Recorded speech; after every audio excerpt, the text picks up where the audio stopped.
কৃষ্ণ শংকৰ গুৰু হৰি ৰাম ৰাম হৰি ৰাম ৰাম ৰাম। প্ৰথমতে শংকৰ গুৰুক কৰোঁ নমস্কাৰ। অসমীয়াৰ কলা কৃষ্টি ৰাখিছে যি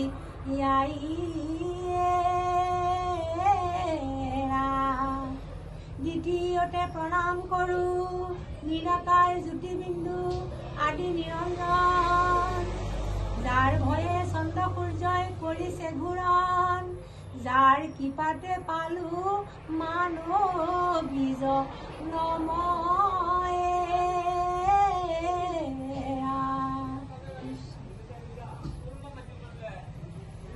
সৃষ্টিৰ আদি আত্মা শ্ৰী কৃষ্ণ, দাপৰত হ'ল ৰাজা বিক্ৰমাদিত্য, সংগম যুগতে দাদালে খৰাজ, এয়াই আত্মাৰ হিচাপ নিকাচ, এয়াই আত্মাৰ হিচাপ নিকাচ।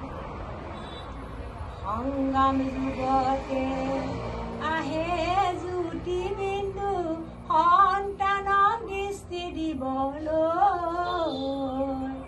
ছয়ৰিপু দমন কৰা অমৃত বেলা যোগ কৰা পৰম পিতা কাষৰ পাবলৈ, মনৰ গোপন কথা খুলি কবলৈ। দাদালে খৰাজ আছিল তোমাৰে নাম, 60 বছৰ বয়সত পালা ব্ৰহ্ম জ্ঞান, সেয়া তোমাৰ জীৱনৰ আছিল মধুক্ষণ, সন্তানক দি গলা আত্মা পৰমাত্মাৰ মহামিলন। দাদালে খৰাজ আছিল তোমাৰে নাম, ওপৰে ওপৰে ফুৰে ভগৱন্ত, ওপৰে ওপৰে ফুৰে ভগৱন্ত, পৃথিৱীত নিদিয়ে পাৱে জয়, দাদালে খৰাজৰ জয়, পৃথিৱীত নিদিয়ে পাৱে জয়, দাদালে খৰাজৰ জয়। এই অঞ্জলি অঞ্জলি দিয়ে পুষ্পাঞ্জলি, সন্তানৰ কুশল হওক বুলি জয়, দাদালে খৰাজৰ জয়। এই অঞ্জলি অঞ্জলি দিয়ে পুষ্পাঞ্জলি, সন্তানৰ কুশল হওক বুলি দাদালে খৰাজৰ জয়, দাদালে খৰাজৰ জয়। ও মিছা বেচা পৰৰ চৰ্চা, লোকৰ বস্তু লোক কৰা,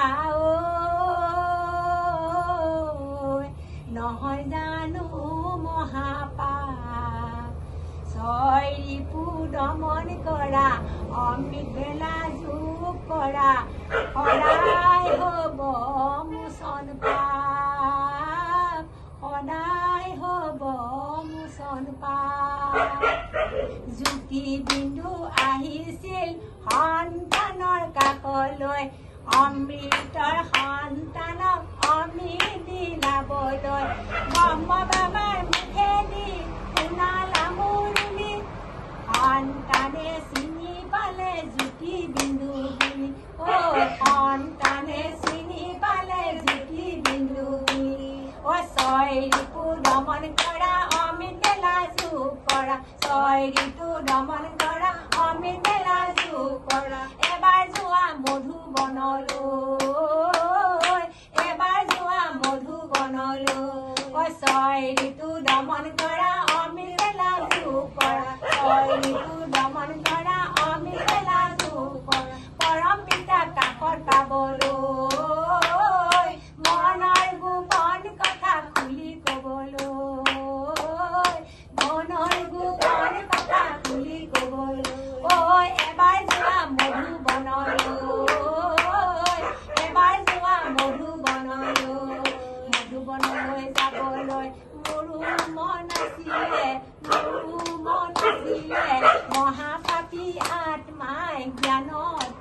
জানিলে মহাপাপী আত্মাই জ্ঞানত নচলিলে।